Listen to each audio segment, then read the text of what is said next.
Hi viewers, అందరికీ నమస్కారం. Welcome to Sravya's recipes. Hi అండి. ఇవాళ మన రెసిపీ ఆలు బఠానీ క్యాప్సికమ్ కర్రీ. అయితే ఈ రెసిపీ ఎలా చేయాలనేది చూద్దామా ఇప్పుడు. ఇక ప్రాసెస్ స్టార్ట్ చేద్దామా. ఈ కర్రీ కేవలం రైస్ కే కాదండి, రోటీస్ కూడా చేసుకోవచ్చు. అయితే ఇక ప్రాసెస్ స్టార్ట్ చేద్దామండి. బండి పెట్టుకుని ఆయిల్ పోసుకోండి. ఆయిల్ వేడెక్కాక తాలింపు గింజలు, ఎండుమిర్చి, కొంచెం కరివేపాకు, మంచిగా గోల్డ్ షేడ్ వచ్చేదాకా వేగనివ్వండి. 4 శనక్కాయ గుళ్ళు వేసుకోండి, మంచిగా వేగనివ్వండి. ఇవ్వండి, ఇది ఆల్రెడీ వేయించినాయండి, అందుకని ఇప్పుడు వేస్తున్నాను. ఒకవేళ కనుక మీరు పచ్చి వేసుకుంటే ముందుగా ఫస్ట్ శనక్కాయ గుళ్ళు వేసుకొని దాని తర్వాత తాలింపు గింజలు వేసుకోండి. ఉల్లిపాయలు, పచ్చిమిరపకాయలు, క్యాప్సికమ్, అలానే టమోటాలండి.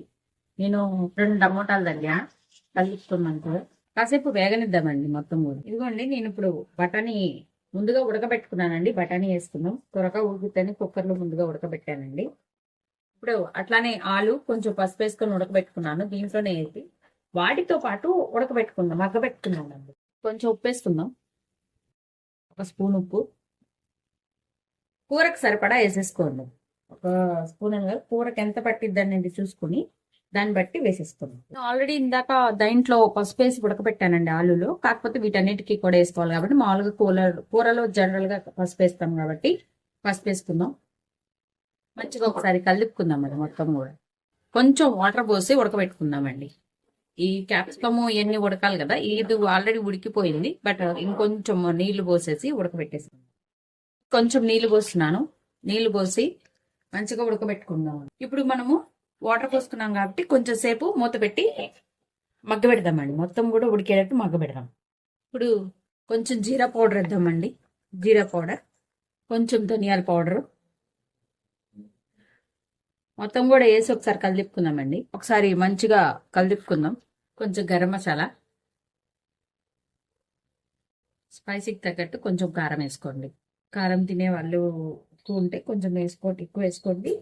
స్పైసీకి తగ్గట్టు వేసుకోండి. ఎందుకంటే గరం మసాలా వేసా కాబట్టి దాంట్లో ఘాటు ఉంటుందండి, అందుకని నేను కారం తక్కువ వేసాను. ఇప్పుడు మంచిగా కలుపుకుందాము. ఇప్పుడు కొంచెం కొత్తిమీర వేస్తున్నానండి. మంచిగా కలుపుకుందాం.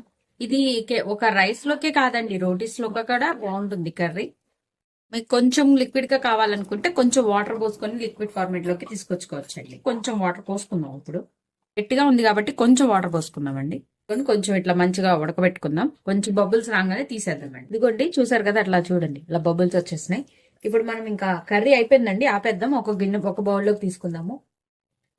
కమ్మటి ఆలు బఠానీ క్యాప్సికమ్ కర్రీ రెడీ అయిపోయింది. ఈ వీడియో కనుక మీకు నచ్చినట్టయితే ప్లీజ్ లైక్ చేసి, షేర్ చేసి, సబ్స్క్రైబ్ చేసుకోండి. Thank you for watching Sravya's recipes.